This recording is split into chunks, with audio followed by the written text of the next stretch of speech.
Guys, അപ്പോൾ നമുക്കെന്തായാലും ഈ സക്കറിനൊന്ന് പരിചയപ്പെടുത്തി തരാം കേട്ടോ. അപ്പോൾ ഇതാണ് നമ്മുടെ സക്കർ എന്ന് പറയുന്ന മീൻ.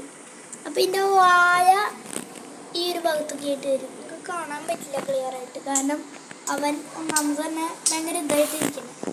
അപ്പോൾ നമുക്കൊരു കാര്യം ചെയ്യാം, ഇവരെ കുറിച്ച് ഞാൻ ഡീറ്റെയിൽ ആയിട്ട് വേണ്ടതരാം. ഞാൻ ഒന്ന് പിടിച്ചു നോക്കി. അപ്പോൾ ഒരു എന്താ പറയുക, നമുക്ക് അതിൻ്റെ ഇത് പറയാൻ പറ്റില്ല. നമുക്കിത് ഈ പിടിക്കുമ്പോൾ ആദ്യം തൊടണവർക്കാണെങ്കിൽ ചെറുതായിട്ടൊന്ന് പേടിയും, പിന്നെ നമ്മൾ പിടിച്ചു തുടങ്ങും. അവർ ചെറിയൊരു പെട്ടെന്ന് പിടിക്കുമ്പോൾ ഒന്നും ഇതാവും, കാരണം അവരുടെ ബോഡി ഭയങ്കര എന്താ പറയുക, ഭയങ്കര സ്കെയിൽസൊക്കെ കൊണ്ടിട്ട് ഒരു മുള്ളു പോലെ നിൽക്കുന്ന സ്കെയിൽസാണ്.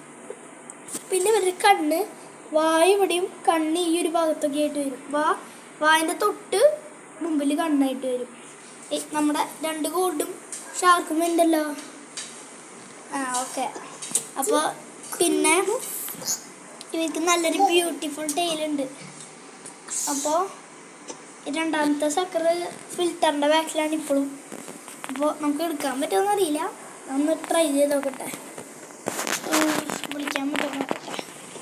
വിളിച്ചാലൊന്നും വരില്ല. അയ്യോ, ആ ഫിൽറ്ററിൻ്റെ ബാക്കിൽ ചെറിയൊരു ഷേഡോ കാണാൻ പറ്റും നിങ്ങൾക്ക്. നോക്കട്ടെ കേട്ടോ.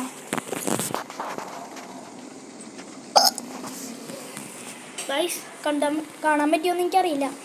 അപ്പം എന്തായാലും ഇത്രയൊക്കെയുള്ളൂ എനിക്കിങ്ങനെയൊക്കെ അറിയണേ. ഞാൻ ആദ്യമായിട്ടാണ് സക്കറിനെയും കോഴിക്കാർപ്പിനെയും വാങ്ങണതൊക്കെ. ഗോൾഡ് ഫിഷിനെ ഞാൻ പിന്നെയും വാങ്ങിയിട്ടുണ്ട്, ഷാർക്കിനെയും വാങ്ങിയിട്ടുണ്ട്. അങ്ങനെ ഇതിനെക്കുറിച്ചുള്ള ഡീറ്റെയിൽ എനിക്ക് കുറേ അറിയില്ല. അപ്പോൾ താങ്ക് യു.